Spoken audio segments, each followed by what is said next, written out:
غرباء غرباء غرباء غرباء غرباء غرباء غرباء غرباء العلاج والاستغفار، یہ کتاب لکھنے والا ایک واقعہ نقل کرتا ہے امام احمد بن حنبل رحمت اللہ علیہ کی بابت کہ امام احمد بن حنبل رحمت اللہ علیہ رات کی تاریکی میں گھر سے نکلے، مسجد تک پہنچے، مسجد والے سے کہا کہ میں کچھ دیر آرام کرنا چاہتا ہوں، لیٹ ہو گیا ہوں، اجازت مرحمت فرمائیے۔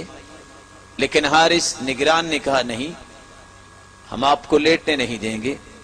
خیر امام احمد بن حنبل رحمت اللہ علیہ فرمانے لگے چلو یہاں مجھے آرام کرنے دو، میں صبح چلا جاؤں گا، کچھ وقت باقی ہے۔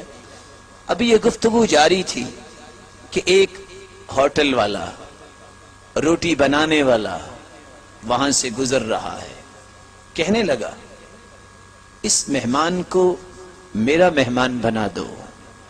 امام احمد بن حنبل کو لے کر گھر میں چلا گیا اور روٹیاں بنانے کی تیاری کر رہا ہے، آٹا بھی بنا رہا ہے اور ساتھ زبان سے یہ الفاظ کہہ رہا ہے استغفر اللہ استغفر اللہ استغفر اللہ۔ آج مسلمان بیٹی کھانا پکاتے وقت بھی موسیقی لگا کے کھانا پکاتی ہے۔ یہ بیٹی جو ڈائجسٹ اور غلط ناول پڑھنے والی اور موسیقی لگا کے کھانا پکانے والی، اس کے کھانے میں کیا برکت آئے گی؟ بیٹی ہو تو امام احمد بن حنبل جیسی کہ کھانا پکانا شروع کرتی ہیں، قرآن کی تلاوت بھی شروع ہے، کھانا مکمل ہوتا ہے، 5 پاروں کی منزل بھی مکمل ہو جایا کرتی ہے۔ امام احمد بن حنبل یہ دیکھ رہے ہیں، سوال کرتے ہیں جناب میں یہ پوچھ سکتا ہوں آپ آٹا گوندھ رہے ہو اور ساتھ استغفار کر رہے ہو، آپ کو استغفار نے کچھ فائدہ بھی دیا؟ پتا تو تھا کہ بہت فوائد ہیں۔ کہا مہمان گرامی کیا بتلاؤں، بہت فقیر الحال تھا، جب سے استغفار کیا ہے، توبہ کی ہے، اس دن سے اللہ نے مال و دولت میں فراوانی دے دی ہے۔ اور بھی بتاؤں، جب سے توبہ کی ہے، استغفار کر رہا ہوں، زبان سے جو کچھ نکلا ہے خالق و مالک نے قبول کر لیا ہے، ہر دعا کو سن لیا ہے، لیکن ایک خواہش چند دنوں سے میں کر رہا ہوں جو پوری نہیں ہوئی۔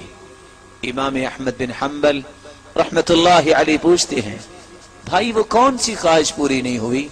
کہا 5-6 دن سے یہ خواہش دل میں پیدا ہوئی ہے، اے اللہ تو نے میری ہر دعا کو قبول کر لیا، یہ نیک دل انسان امام احمد بن حنبل سے میری ملاقات ہی کروا دیجئے۔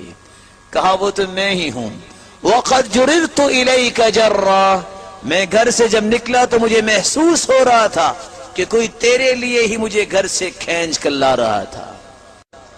يُمْدِدْكُمْ بِأَمْوَالٍ وَبَنِينَ، تم توبہ کرو اولاد کی نعمت ملے گی۔